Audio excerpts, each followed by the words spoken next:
onto the Twin Comanche's landing gear system. The Twin Comanche's landing gear is electrically powered via the motor at position 18 on this diagram. It is mechanically actuated, meaning there are no hydraulics involved in the raising and lowering of the gear. All three gear move as one unit when this motor runs. The way that works is that the nose gear is actuated via push-pull rod located at location 14. As the gear motor moves, the push-pull rod moves forward and backward to raise and lower the nose gear. The main gear are actuated via push-pull cables, these cables that run along here.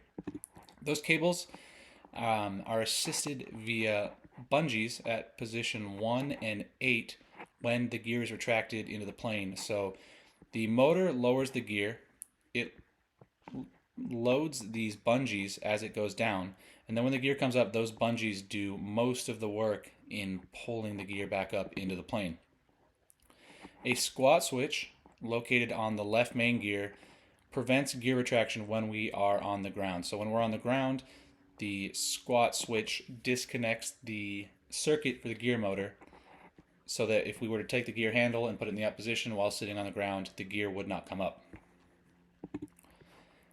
Additionally, a gear horn activates when both throttles are below a micro switch, which is located on the column with the throttles. So if you pull the throttles, if you take one throttle while we're in the air and you pull it below the micro switch, which is about 12 manifold pressure, you're going to get the amber light for the gear start flashing. If both throttles go beneath that position, you're going to hear the gear horn. You're also going to hear this gear horn if you try to bring the gear up while on the ground.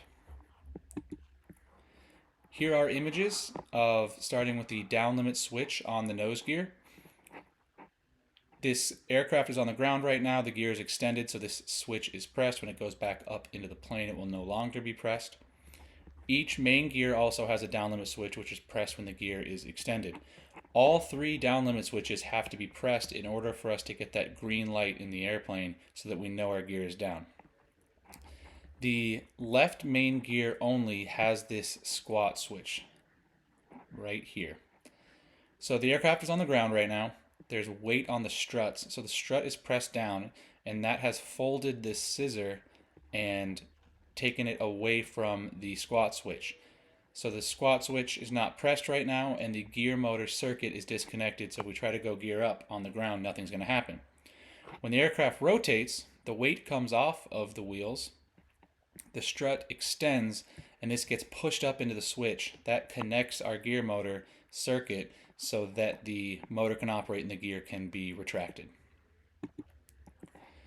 Here we have an image of the well between the two seats in the airplane for the gear assembly. Starting with the up limit switch right here. When the assembly comes forward in order to bring the gear up, it's going to contact that switch, and the switch gets pressed and the gear motor knows to turn off, and then the gear is up in the plane. Now, if we were to have a situation in which we needed to manually extend the gear, this would most likely be a result of an electrical failure. So what we'd have to do is follow the instructions that are placarded on the bottom of the cover for this well. Start by slowing the airplane down to below 100 miles per hour. We would place the landing gear selector in the off position if we're in 7261 Yankee, and in the down position if we are in 84 Juliet Sierra. Next, we would disengage the motor by pulling this red handle fully forward. That's going to release the assembly from the motor. And we would take the red gear extension handle out of here. If we cannot see the left socket, we would put it in the right socket, push forward until we can see it, then place it in the left socket and push forward, and hopefully our gear is down and locked. Now, if our gear failure is a result of an electrical failure, we are not going to see a green light because we don't have any power, so that light can't be powered up. However, if it were not to be as a result of an electrical failure, we would try to see the green light to make sure that all three gear were down and locked. Before we do any of this, first thing we want to do, open up the circuit breaker hatch, take a look at the gear motor circuit, which is the top right one, and see if it has popped. So looking at our worksheet, landing gear system, the PA30 has an electric gear system. A squat switch located on the left main gear prevents inadvertently raising the gear on the ground. A gear warning light flashes when one throttle is reduced below 12 inches manifold pressure and the gear is not down and locked. A gear warning horn sounds when both throttles are reduced below 12 inches manifold and the gear is not down and locked. That is the gear system.